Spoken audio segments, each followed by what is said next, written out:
नमस्कार, आप देख रहे हैं अनंत ज्ञान और मैं रीत हाजिर हूं दिन भर की बड़ी अपडेट्स के साथ। मुख्यमंत्री सुखविंदर सिंह सुक्खू ने बुधवार को एम्स बिलासपुर का दौरा किया और उन्होंने विभिन्न विभागों का निरीक्षण कर फैकल्टी से स्वास्थ्य सेवाओं और अत्याधुनिक मेडिकल तकनीक को लेकर भी चर्चा की।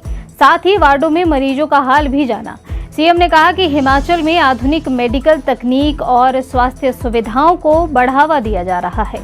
मेडिकल कॉलेजेस में प्रोफेसर और एसोसिएट प्रोफेसर की कमी दूर करने के लिए पीजी और सीनियरशिप शुरू की गई है।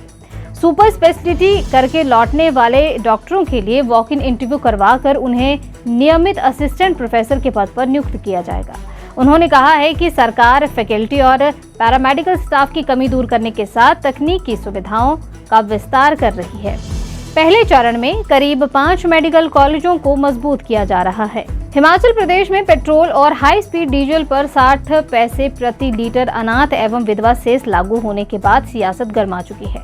भाजपा ने सुक्खू सरकार के इस फैसले को लेकर जमकर निशाना साधा है। नेता प्रतिपक्ष एवं पूर्व मुख्यमंत्री जयराम ठाकुर ने यह आरोप लगाया है कि कांग्रेस सरकार लगातार नए टैक्स और शुल्क लगाकर आम जनता पर आर्थिक बोझ बढ़ा रही है। उन्होंने तंज कसते हुए कहा कि कांग्रेस की सुख की सरकार अब शुल्क की सरकार बनकर रह गई है। जयराम ठाकुर ने कहा कि सरकार पहले ही डीजल पर 2 बार वैट लगा चुकी है और अब पेट्रोल पर नया सेस लगाया जा रहा है। उन्होंने कहा कि हिमाचल जैसे पहाड़ी राज्यों में ईंधन की कीमत बढ़ने का असर सिर्फ वाहन चालकों तक सीमित नहीं रहेगा। डीजल महंगा होने से माल ढुलाई की लागत बढ़ेगी और इसका सीधा असर फल, सब्जियों, राशन, निर्माण सामग्री और अन्य जरूरी सामान की कीमतों पर पड़ सकता है।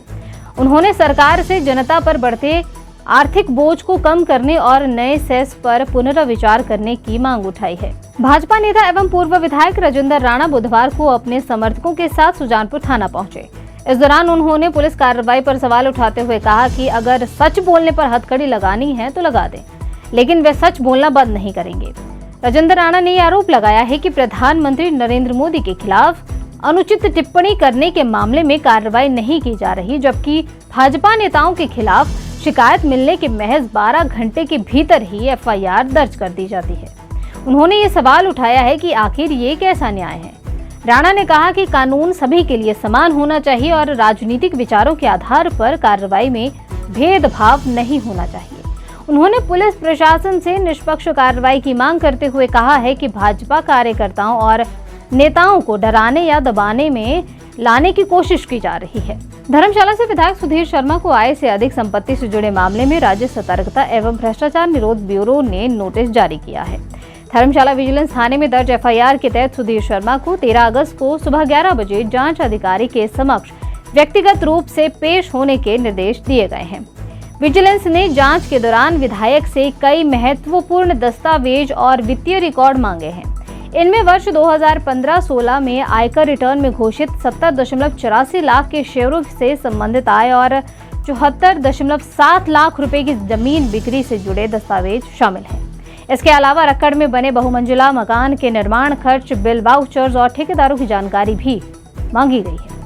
नोटिस में विधायक और उनके परिवार के वाहनों, बैंक खातों, निवेश, lockers, FD, share, mutual funds और अन्य चल अचल संपत्तियों का पूरा ब्यौरा भी मांगा गया है।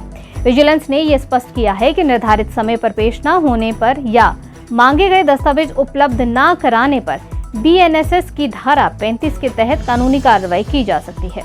राजधानी शिमला में नगर निगम के संपत्ति सत्यापन अभियान में प्रॉपर्टी टैक्स चोरी के मामले में सामने आए हैं। कच्ची घाटी में 3 और भट्टा कुफर में 2 ऐसी संपत्तियां मिली हैं जिन्हें रिकॉर्ड में खाली प्लॉट बता दिया गया था, जबकि 4 से 6 मंजिला होटल मौके पर बने मिले हैं। इन भवनों का निर्माण वर्ष 2021-22 में हुआ था और नगर निगम अब संबंधित मालिकों से पिछले वर्षों के टैक्स का ब्याज वसूलेगा। प्रत्येक मामले में करीब 1 से 3 लाख रुपए तक के टैक्स बन सकते हैं और जिनमें जांच में ऐसे भवन भी मिले हैं जिनकी मंजिलें और क्षेत्रफल बढ़ाए गए हैं, लेकिन टैक्स पुराने रिकॉर्ड के आधार पर ही जमा किया गया है। नगर निगम के अनुसार गलत जानकारी देकर टैक्स कम कराने पर 50,000 रुपए तक का जुर्माना लगाया जा सकता है। नगर निगम के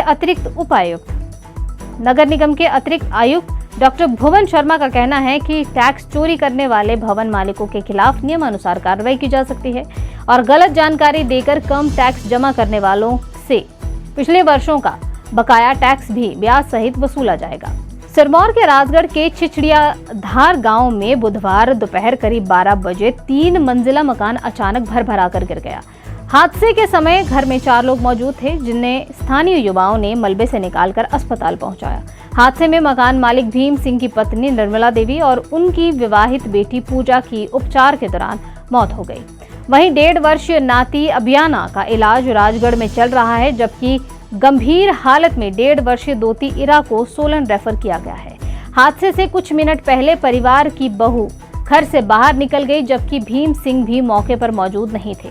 प्रशासन ने घटनास्थल का जायजा लेते हुए प्रभावित परिवारों को हर संभव मदद का आश्वासन दिया है। साथ ही मृतकों के परिजनों को 25-25 हजार और बच्ची जो घायल है उसके उपचार के लिए 5,000 रुपए की फौरी राहत दी गई है। हिमाचल प्रदेश में 10वीं और 12वीं बोर्ड परीक्षाओं में खराब परीक्षा परिणाम देकर 123 शिक्षकों पर कार्रवाई की तैयारी है। स्कूल शिक्षा विभाग ने संबंधित शिक्षकों को कारण बताओ नोटिस जारी किया है। अभी सभी शिक्षकों के जवाब नहीं आए हैं और जवाब मिलने के बाद विभाग आगामी कार्रवाई तय करेगा।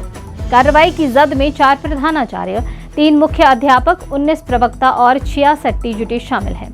इसके अलावा 22 टीजीटी और 1 प्रवक्ता अनुबंध आधार पर कार्यरत है। 8 एसएमसी शिक्षक भी सूची में हैं, जिनमें से 2 टीजीटी और 6 प्रवक्ता श्रेणी के हैं।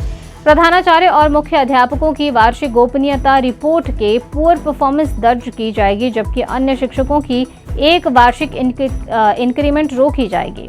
एसएमसी शिक्षकों पर भी कार्रवाई तय मानी जा रही है और एसीआर में खराब प्रविष्टि होने पर प्रधानाचार्य और मुख्य अध्यापकों के पदोन्नति के अवसर प्रभावित हो सकते हैं।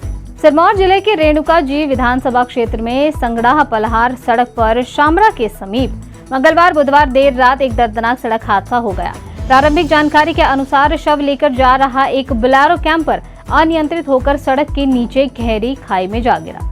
हादसे में वाहन सवार 4 लोगों की मौत हो गई है, जबकि 9 अन्य घायल लोगों को इलाज के लिए भेजा गया है। दुर्गम क्षेत्र और गहरी खाई होने के कारण बचाव दल को वाहन तक पहुंचने में काफी मशक्कत करनी पड़ी है। बताया जा रहा है कि हादसे के समय वाहन में एक शव भी ले जाया जा रहा था और इसी दौरान शामरा के पास चालक ने नियंत्रण खो दिया और बोलेरो कैंपर सड़क से नीचे गहरी खाई में जा गिरी। हादसा किन वजहों से हुआ है, फिलहाल इसकी आधिकारिक पुष्टि नहीं हो पाई है। हिमाचल प्रदेश की ऐतिहासिक कांगड़ा घाटी रेल लाइन को ब्रॉडगेज में बदलने की दिशा में केंद्र सरकार ने अहम कदम उठाया है। Pathankot Jogindernagar narrow gauge rail line के करीब 200 किलोमीटर लंबे हिस्से में गेज परिवर्तन के लिए डीपीआर तय करने को मंजूरी मिल गई है। इसके साथ ही परियोजनाओं को आगे बढ़ाने की प्रक्रिया भी शुरू कर दी गई है।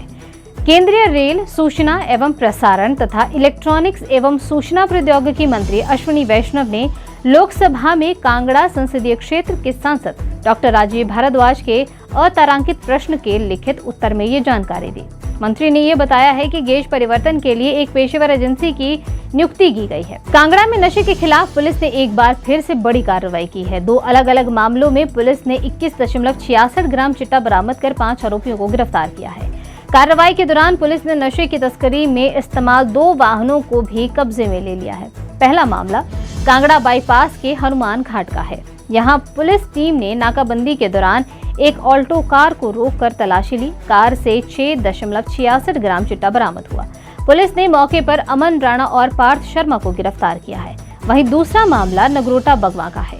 ट्रैफिक कार्यालय के पास पुलिस ने एक पिकअप गाड़ी को जांच के लिए रोका। तलाशी के दौरान गाड़ी से 15 ग्राम चिट्टा बरामद हुआ।